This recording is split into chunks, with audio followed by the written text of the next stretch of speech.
लो students, पिछली class में हमने बापू शुरू किया था। बापू के 4 बंदरों के बारे में बताई थी और उनका एक रूल शुरू किया था, है ना। आज हम कोशिश करेंगे कि कुछ और चीजें आपको सिखाएं।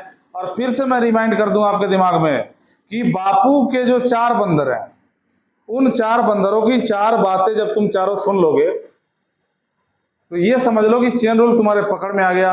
और चेन रूल अगर पकड़ में आ गया, उसके बाद मैं 6 ऐसे ट्रिक बताने वाला हूं जो ट्रिक किसी पब्लिशर ने अपने बुक में छापा ही नहीं है। 4 चीजें ये सीख लो।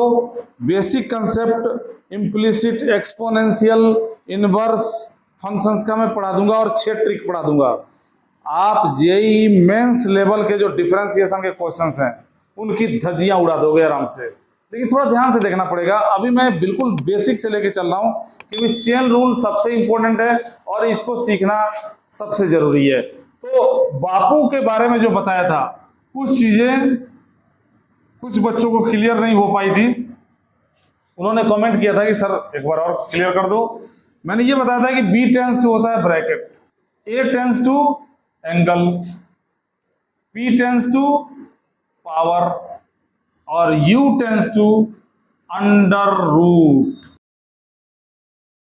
इसके पीछे भी एक अजीब कहानी है इस रूल के पीछे, लेकिन उस कहानी को सुनने के लिए थोड़ा इंतजार करना पड़ेगा। पहले रूल पढ़ा लो, फिर मैं बताऊंगा कि इस रूल के पीछे क्या कहानी है, बापू जो है कैसे बना।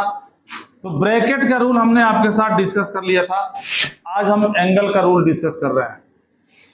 आपको पता होगा कि डिफरेंशिएशन में बेसिक 18 फार्मूले होते हैं। उन्हीं 18 फार्मूलों को सही तरीके से इस्तेमाल करना सिखाता है ये हमारा जो चेन रूल है। नया कुछ भी नहीं है, लेकिन एक साथ अगर इतना सारा खाना आपके सामने परोस दिया जाए तो आप नहीं खा पाओगे। आधा खाओगे, आधा बर्बाद कर दोगे। तो आपको आराम आराम से खिलाया जा रहा है कि ठीक है, इतना सारा खाना है, जरूर खाना है। नहीं खाओगे तो मर जाओगे, खाओगे तो बच जाओगे। अब एक साथ दे देंगे तो फिर मर जाओगे ना, खा के मर जाओगे, और नहीं खाओगे तो भी मर जाओगे। तो यहाँ पे क्या है, आराम आराम से चीजों को सिखा रहे हैं। तो 18 जो हमारे बेसिक फॉर्मूले हैं उनको इन चारों में डिस्ट्रीब्यूट कर दिया गया कि हे चारों बंदर, आप इन फॉर्मूलों को डील कीजिए। ब्रैकेट के हिस्से में तो एक ही फॉर्मूला आया, पिछली क्लास में पढ़ाया था, पिछले लेक्चर में, कि x की पावर n का डेरिवेटिव nx n-1 होता है। एंगल के हिस्से में 14 फॉर्मूले हैं। आज इसी एंगल को डिस्कशन करना है। पावर के हिस्से में 2 फॉर्मूले हैं और जो अंडर रूट है, जबरदस्ती का बनाया हुआ रूल, इसके हिस्से में 1 फॉर्मूला है। अब तुम कहोगे कि एंगल के हिस्से में वो 14 फॉर्मूले कौन से हैं? 6 ट्रिग्नोमेट्रिक फंक्शन, 6 इनवर्स फंक्शन, 6 और 6 कितना हो गया? 12। और 2 हो गया लॉग के जो फॉर्मूले। लॉग एक्स का डेरिवेटिव 1/x होता है नेचुरल लॉग का, और लॉग एक्स बेस ए का डेरिवेटिव 1/x लॉग ए होता है कैलकुलेटिव लॉग का। तो 12 और 2 कितना हो गए? 14। अब सुनना, ये ब्रैकेट, ये जो एंगल है, ये क्या बोलता है? एंगल ने ये कहा कि आप उन फॉर्मूलों को एज इट इज यूज करोगे। साइन का डेरिवेटिव कॉस होता है तो साइन का कॉस ही होगा, चाहे एंगल कुछ भी हो। साइन हाथी तो कॉस हाथी, साइन घोड़ा तो कॉस घोड़ा। लेकिन एक नया काम करना है। बेसिक फॉर्मूले में क्या होता है? जितने बेसिक फॉर्मूले हैं, जैसे आप साइन एक्स लिखते हो तो साइन एक्स का क्या होता है? Cos x. आप टेन एक्स लिखते हो, टेन एक्स का क्या होता है? Sec square x. बेसिक फॉर्मूले की पहचान क्या होती है कि इनके एंगल में एक्स ही दिखेगा। और चेन रूल का इंपॉर्टेंस क्यों, चेन रूल की जरूरत क्यों पड़ी? हर क्वेश्चन में आपको एक्स तो दिखेगा नहीं, एक्स के जगह पे नए नए फंक्शन दिखेंगे। 2x दिखेगा, 3x दिखेगा, एक्स स्क्वायर दिखेगा, एक्स यू दिखेगा, रूट एक्स दिखेगा। इसके लिए चेन रूल की जरूरत पड़ी। तो ये जो एंगल का रूल है, ये क्या कहता है? शॉर्टकट में मैं तुम्हें बता देता हूं। ये कहता है कि मान लो तुम साइन fx का डेरिवेटिव कर रहे हो। साइन का डेरिवेटिव कॉस होता है तो कॉस लिखना है, एंगल को नहीं छेड़ना। एंगल में चाहे कुछ भी हो, इतना सारा कचरा भरा हो, साइन का कॉस है तो तुम कॉस लिखोगे, यानी cos fx लिख दो। एक नया काम करना है बस। नया काम क्या करना है कि x की जगह पे जो नई क्वांटिटी आती है इनटू में इसका डेरिवेटिव दोबारा कर देना है। अब इस चीज को एक छोटे एग्जांपल से क्लियर कर दूं।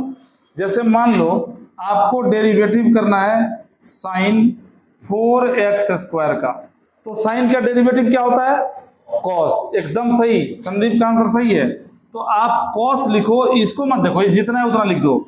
साइन का कॉस हो गया 4x² हो गया।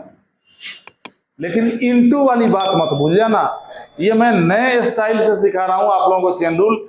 इनटू में जो एंगल के अंदर है उसका डेरिवेटिव कर दोगे, यानी एंगल के अंदर क्या है 4x², यानी इस 4x² का डेरिवेटिव कर दो। अब ये तो बेसिक चीजें हैं, ये तो तुमने 11th में सीखा होगा। 4 कांस्टेंट है, x² का हो जाए 2x, यानी 4x² का डेरिवेटिव क्या हो गया? 4x² का डेरिवेटिव 8x। लेखराज थोड़ा तेज बोलो भाई। ये हो गया 8x, इनटू में हो गया cos 4x²। ये तुम्हारा आंसर हो गया। ये एंगल का रूल है। अब हमने एंगल के हिस्से में 14 फॉर्मूले दिए हैं।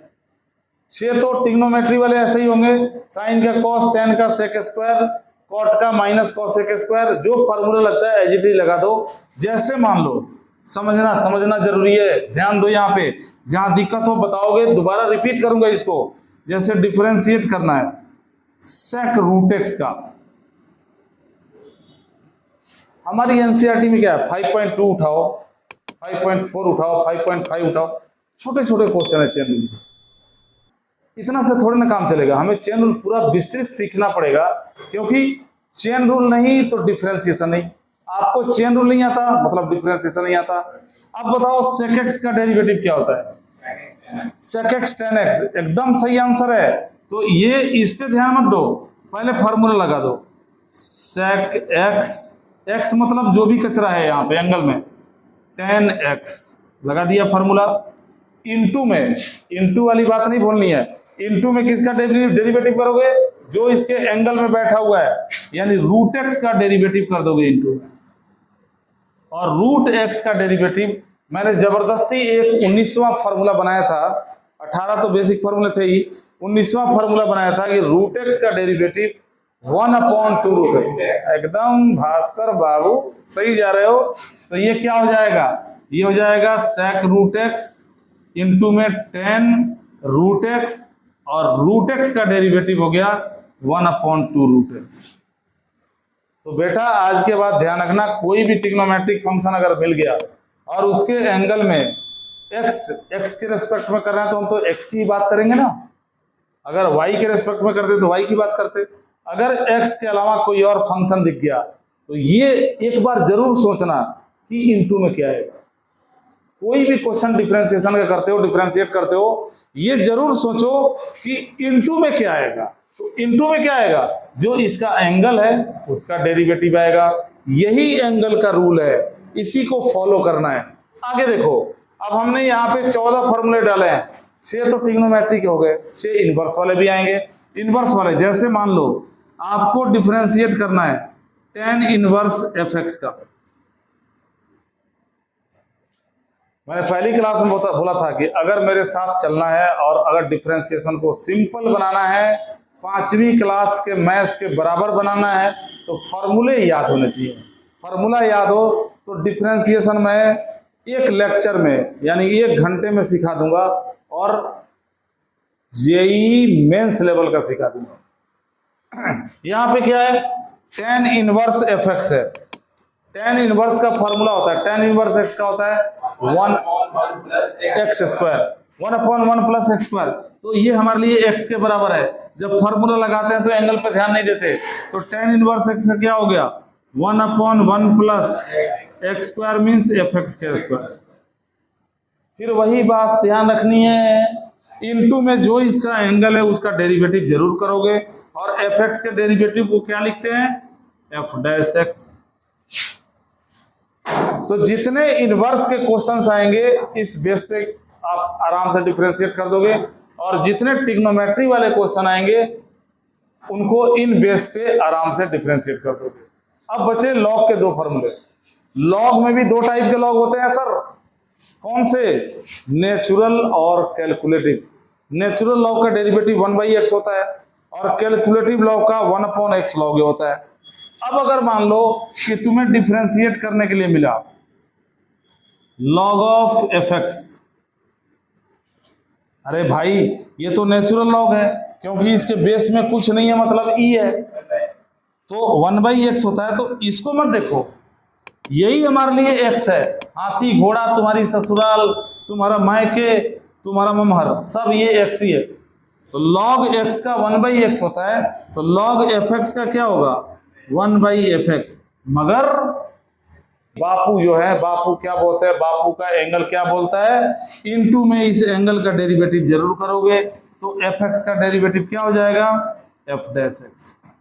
ये था एंगल का रूल। एग्जाम्पल के तौर पे अगर मान लो तुम्हें डिफरेंशिएट करना है log ऑफ sin x का, तो log x का क्या होता है? 1/x।